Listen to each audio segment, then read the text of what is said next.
Hi friends, 12/12 का portal 12 तारीख को बनने वाला है, ओपन हो रहा है। ओके, लेकिन अगर मैं बोलूँ आपको कि कल का दिन भी मिस मत करिएगा। वाई? बिकॉज कल का जो कॉम्बिनेशन है वो है 11/12 का।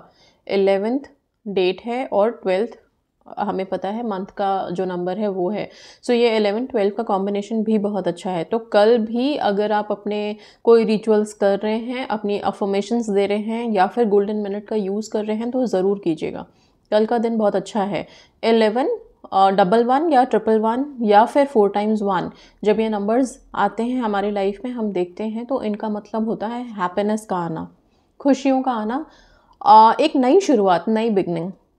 शुरुआत मतलब खुशियों वाली शुरुआत। ओके, सो इसलिए मैं बोल रही हूँ कि कल का दिन भी मिस मत करिएगा। लेकिन हाँ, मोस्ट इफेक्टिव अभी जो शुरू हो रहा है, मैं बोलूँ इस मंथ का जो सबसे लकी डे है वो है 12/12।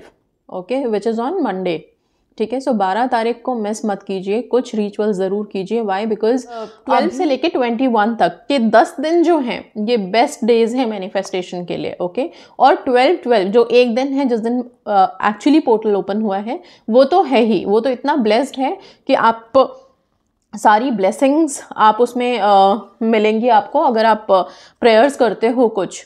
ओके, उस दिन 12/12 को कोई भी प्रेयर अगर आप करते हो, कोई चैंटिंग करते हो, उसमें आप फुल ऑन ब्लेसिंग्स आपको मिलेंगी। ओके, हाई एनर्जी में रहोगे। सो बहुत ही एनर्जेटिक डे है ये जो पोर्टल ओपन हो रहा है, ये एक्चुअली ऐसी वाइब्रेशंस के साथ ओपन हो रहा है कि आप इस वक्त में बिल्कुल यूनिवर्स के साथ अलाइन रहोगे। इसीलिए इसको कहते हैं कि आप जो भी कोशिश करोगे या अभी तक जितनी भी कोशिश की है आपने, जितनी भी टेक्निक्स की हैं आपने, उसको मैनिफेस्ट करने का टाइम है ये। वो उन सारे मेहनत का फल लेने का टाइम है ये। ठीक है, तो वो सारे फल के लिए आप अभी रेडी हो सकते हैं। बट एक चीज़ का ध्यान रखना है, जब भी ऐसा कोई पोर्टल बनता है तो जो लोग रिलेशनशिप में हैं, फिर वो ट्विन फ्लेम जर्नी में हो या फिर अपने सोलमेट से कनेक्टेड हो और अपने स्पेसिफिक पार्टनर से, अभी जैसा आप सोचोगे वैसा ही आपका पर्सन भी सोचेगा। सो एनर्जीज इतनी ज़्यादा अभी हाई लेवल पे हैं कि जिस तरह की सोच आप अपने लिए बनाएंगे वैसी ही सोच आप यूनिवर्स में ट्रांसमिट करोगे। बहुत सिंपल से शब्दों में समझा रही हूँ। तो आप 12 तारीख को कोशिश कीजिए, जो जो चीज़ें आप मैनिफेस्ट करना चाहते हैं लाइफ में या जिस तरह से अपनी लाइफ को ट्रांसफॉर्म करना चाहते हैं, 12 तारीख को आप लोग बहुत पॉजिटिव रह के रिसीविंग मोड में रहना। ये टाइम रिसीविंग वाला है। ओके, सो अपने आप को ऐसे सोचना कि वो चीज़ आपके पास है। ट्राई करना, अगर आप एक्ट एज इफ की टेक्निक लगा सकते हो तो बहुत अच्छा रहेगा अपनी अपनी विशेस के लिए। एक्ट एज इफ क्या है? जैसे आप मूवीज़ देखते हो, उसमें एक्टिंग होती है। ओके, हमें सब पता है कि सब बनी बनाई कहानी है, उसके ऊपर किरदार अपने अपने जो भी है रोल्स प्ले कर रहे हैं। ठीक है, वैसे ही आपको अपनी कहानी, अपनी मैनिफेस्टेशन अपने विश के अकॉर्डिंग रोल प्ले करना है उस दिन। सपोज मान लीजिए आप जॉब मैनिफेस्ट करने में लगे हुए हैं, काफ़ी दिनों से मिल नहीं रही है, अभी मैनिफेस्टेशन चल रही है, आप टेक्निक्स कर रहे हो, लिख रहे हो, कुछ ना कुछ कर ही रहे हो अपने विश के लिए। ओके, बट 12/12 को, 12 तारीख को आप कोशिश करना कि आप सारे दिन वैसा कुछ एक्ट करना, मतलब वैसा कुछ अपने आप को एक तरह से उसमें डालना कि आपको वो जॉब मिल गई है, आप उसे एंजॉय कर रहे हो, आप बहुत खुश हो, या फिर वो फीलिंग लेके आना। वैसा सोचना कि अगर आज मान लो आपको कॉल आ जाती है कि आप कल से ज्वाइन कर रहे हो, या कोई ज्वाइनिंग लेटर का वेट करना होता है, अगर किसी जॉब को आप मैनिफेस्ट कर रहे हो, तो वो ज्वाइनिंग लेटर मिलने के बाद सबसे पहले आप किसको फ़ोन करके बताओगे? ये खुशी आप किसके साथ बांटोगे? क्या करोगे जब आपकी विश मैनिफेस्ट हो जाएगी? कैसा फील करोगे? और वैसा ही फील भी करना, वैसी ही कोशिश भी करना। ओके, बिकॉज 12/12 को जिस तरह के वाइब्रेशंस में आप रहोगे, सेम वही चीज़ आप वापस लोगे। ओके, सो बेसिकली आप अलाइन कर रहे हो अपने आप को, और अलाइनमेंट का डे है। अगर थोड़ी सी कोशिश आपने कर ली तो बहुत ईजिली यूनिवर्स के साथ अलाइन होकर आप लोग विशेस मैनिफेस्ट कर सकते हो। ओके, सो एक रिचुअल जो कर सकते हो 12/12 को, वो मैं बता देती हूँ। लेकिन ये सिर्फ 12/12 को नहीं बता रही हूँ मैं, 12/12 से लेकर के, मतलब 12 तारीख से लेकर के आप 21 तारीख तक 10 दिन तक ये करोगे, रेगुलर करोगे। इसमें करना कुछ नहीं है आपको। आप कुछ अगरबत्तियाँ ले लीजिए, हर एक के घर में होती हैं, हर एक जो भी जिस भी रिलीजन में है सबके घर में अगरबत्तियाँ ज़रूर होती हैं। अगरबत्ती हो, धूप बत्ती हो, दोनों में से जो भी हो वो ले लो। आप 2 लो, 3 लो, या आप 12 के काउंट में लो, जैसे भी आपको मर्जी है उतनी आप काउंट में ले लो अगरबत्ती। रोज़ का नियम रखो, मॉर्निंग जब आप नहा लो, नहा करके आप रेडी होते हो, उस टाइम पे आप 2 अगरबत्ती जलाओ। आप हो सके तो अपने मंदिर में जला सकते हैं। रोज़ाना जो पूजा अर्चना करते हैं उनके लिए बहुत अच्छा है, मंदिर में इंसेंस जला के प्रेयर्स कर सकते हैं। अगर आप अलग से करें तो और भी अच्छा है, अलग कहीं पे थोड़ी देर के लिए शांति में बैठें, 5 मिनट का काम है, बहुत ज़्यादा टाइम नहीं लगेगा। अगर आप ऑफिस गोइंग हैं और बहुत ज़्यादा मॉर्निंग टाइड अप रहता है तो लगेगा कि इतना टाइम हमारे पास है नहीं करने के लिए, तो मॉर्निंग अगर नहीं कर सकते हैं तो आप रात में कर सकते हैं सोने से पहले, लेकिन ये इंसेंस वाली चीज़ ज़रूर कीजिएगा।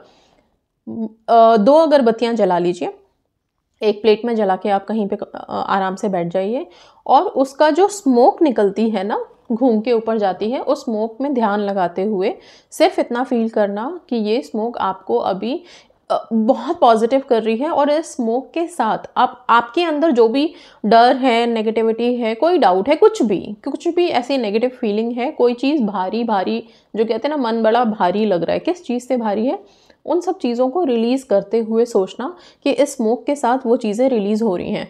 क्यों बोल रही हूँ? क्योंकि ये जो 10 दिन हैं, 10 दिन में अगर आपने इस अगरबत्ती के धुएं के साथ अपने आप को लाइट फील करना शुरू कर दिया तो आप वैसे भी यूनिवर्स के साथ अलाइन हो जाओगे, और लाइफ में जो भी आपके डिज़ायर्स हैं, विशेज़ हैं, वो आप मैनिफेस्ट ईजिली कर लेंगे। ओके अच्छा, एक चीज़ का और ध्यान रखिएगा कि जब आप ये काम कर रहे हैं, अगरबत्ती लेकर के आप बैठे हैं और इस तरह की कुछ विजुअलाइजेशन कर रहे हो, आप सिर्फ रिलीज़ करना है चीज़ों को। अगर रिलेशनशिप में हो और इश्यूज़ हैं, थर्ड पर्सन का टेंशन है, पेरेंट्स नहीं मान रहे हैं वो टेंशन है, पार्टनर कॉल ही नहीं कर रहा वो टेंशन है, ये सारे टेंशन्स को रिलीज़ करना है कि ये सब टेंशन अब है ही नहीं, सब ईजी है।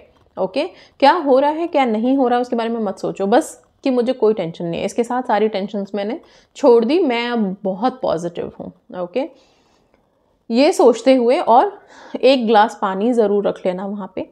बाद में उस पानी को आप हाथ में लेके अपनी विश को प्रेजेंट टेंस में बोलते हुए, पॉजिटिवली बोलते हुए, उस पानी को अफर्म करके, बेसिकली 3 बार अफर्म करके आप पानी पी लेना। पीरियड्स में कोई रेस्ट्रिक्शन नहीं है, इजीली कर सकते हो।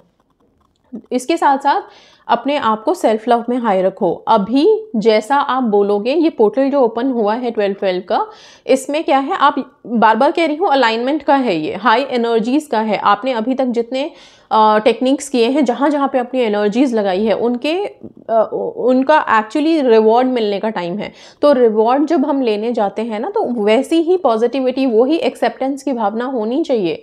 तो एक्सेप्टेंस के लिए रेडी रहना है आपको। ओके दिस मीन्स कि आपको ऐसा अपने आप को सेल्फ लव में भी डालना है। तो जब मिरर में आप देखो तो सेम वैसा ही फील करो। सिर्फ 10 दिन अपने आप को ऐसे रखना कि अभी आप ऐसे में नहीं हो कि आप वांट में नहीं हो कि ये हो जाए, मेरा पार्टनर मुझे कॉल कर ले, ओके मेरा ये हो जाए, मेरा वो हो जाए। एक चीज़ और, रिलेशनशिप वालों के लिए इंपॉर्टेंट इन्फॉर्मेशन दे रही हूँ। अभी 10 दिन 12 से लेके 21 तक आप लोग जैसा जैसा सोचोगे वैसा ही आपके पार्टनर सोचेंगे, क्योंकि आप लोग सारे वाइब्रेशन लेवल पे कनेक्टेड हो। ओके और ये कनेक्शन अभी के इस टाइम में बहुत बहुत ज़्यादा वाइब्रेशंस, क्योंकि इतनी हाई है, पॉजिटिव है और हाईएस्ट एनर्जीज हैं अभी एक्टिवेटेड। तो ट्विन फ्लेम वाले या सोलमेट वाले या स्पेसिफिक पर्सन, मैं सीधा बोलूँगी रिलेशनशिप में जो लोग हैं, जिन हार्ट टू हार्ट जिनका कनेक्शन चल रहा है, वो लोग जैसा आप यहाँ से सोचोगे सेम वैसी ही थॉट उधर जाएगी। तो प्लीज़ ऐसा मत सोचना कि मेरा पर्सन मुझे प्यार ही नहीं करता क्या, कोई थर्ड पर्सन तो नहीं आ गया, क्योंकि आप जैसा सोचोगे वैसा ही आप उधर क्रिएट करवा दोगे। ओके सो उधर कोई थर्ड पर्सन फोर्थ पर्सन है भी, कोई कुछ चल भी रहा है, तो भी बस इतना सोचो कि मैं जितना प्यार उनसे करती हूँ उतना ही प्यार वो भी मुझसे करते हैं। हम एक बहुत स्ट्रॉन्ग रिलेशनशिप में हैं, बहुत happy, loved, loyal, faithful relationship में हैं। इस तरह की भावना अपने अंदर लेके आना, क्योंकि जैसा आप यहाँ पे, मैं बार बार कह रही हूँ कि जैसा अभी सोचोगे ना वही चीज़ अलाइन होंगी यूनिवर्स के साथ, एंड सेम वही चीज़ें आप मैनिफेस्ट करोगे। और ये मैनिफेस्टेशन का टाइम है, बहुत बहुत बहुत मैं क्या बोलूँ, high energy, high vibration, high alignment का टाइम है यूनिवर्स के साथ। जैसा अभी सोच लोगे वैसा रेडी हो जाओगे, और 2023 से पहले आप इतने पॉजिटिव हो जाओगे, इतना अलाइन हो जाओगे कि मे बी शायद 2023 के स्टार्टिंग से ही आप चीज़ों को मैनिफेस्ट करना शुरू कर दोगे। सो ये 10 दिन हैं आपके पास। ओके और 12 तो मेन डे है। तो मिस मत कीजिए। ये कुछ दिन बिल्कुल पॉजिटिव रहिए, अपने रिलेशनशिप के बारे में वैसा ही सोचिए जैसा आप चाहते हो, ओके, वैसा नहीं जो आपका डाउट है। डाउट को, डेस्परेशन को, डर को, नेगेटिविटी को इसलिए बोला है मैंने कि रोज़ सुबह अगरबत्ती जला के उसमें जो धुआं निकल रहा है उसमें रिलीज़ कर देना, उसमें जाने देना, उड़ा देना। बाकी सारे दिन उस पॉजिटिविटी में रहना कि मेरी लाइफ वैसी है जैसा मैंने सोचा है, वाओ मुझे वो कितना प्यार करते हैं, मेरा रिलेशनशिप कितना स्ट्रांग है, मेरे पेरेंट्स मुझसे कितना प्यार करते हैं, सब लोग मुझे कितना पसंद करते हैं, ओके, मैं कितनी ब्रिलियंट हूँ, कितनी सक्सेसफुल हूँ। तो इस तरह की पॉजिटिविटी अपने अंदर सोचना, जितना सोचोगे बेस्ट रहेगा। 12-12 का पोर्टल इस तरह से यूज़ करना मैंने आपको बता दिया। आप एक कोशिश और कर सकते हो, अगर चाहो तो अपने लिए कुछ पॉजिटिव लाइंस लिखो, ऐसी कि बिल्कुल आपको लगे कि इसके ना आगे कुछ ना पीछे कुछ, मतलब यही है एग्जैक्ट जो मुझे चाहिए, ना इफ किंतु परंतु कुछ होना ही नहीं चाहिए मन में। बहुत स्पेसिफिक फोकस लाइंस लिखना, बहुत हाई वाइब्रेशंस में हो अभी 12-12 से, तो जो लिखोगे मे बी वो सारा सच हो जाए। लेकिन हाँ, एक चीज़ का ध्यान रखना, अलाइनमेंट बहुत ज़रूरी है। कई दफ़ा आप बहुत मेहनत कर रहे हो, बहुत सारी चीज़ें कर रहे हो, लेकिन अगर अलाइनमेंट नहीं है, अलाइंड नहीं हो यूनिवर्स के साथ, मतलब ग्रैटिट्यूड में नहीं हो, थैंकफुल नहीं हो, पॉजिटिव नहीं हो, तो फिर चीज़ें कैसे आप सोच सकते हो कि हो जाएंगी? टाइम लगेगा, फिर वही चीज़ें बहुत टाइम ले लेती हैं, बस इतना सा फ़र्क हो जाता है, ठीक है। सो प्लीज़ 12-12 के इस पोर्टल को यूज़ करो, पॉजिटिव रहो, एक्ट एज इफ की टेक्निक लगाओ। एक्ट एज इफ अगर आपको देखना है डिटेल में कि क्या है कैसे है, तो मेरी ऑलरेडी एक वीडियो है इस पर, आप यूट्यूब में सर्च कर सकते हैं, act as if technique by Suman Sharma, आपको मिल जाएगी वीडियो। उसमें मैंने काफ़ी डिटेल में एक्सप्लेन किया है, आप उसको देख सकते हैं। And minded act as if work करता है, बहुत सिंपल है, और लगेगा भी कि हम ऐसा करने से हो सकता है, लेकिन हाँ चीज़ें होती हैं, और अभी के टाइम में वो बहुत इफेक्टिवली काम करेगा। So that's all guys, thank you so much, and yes, manifest faster. God bless you.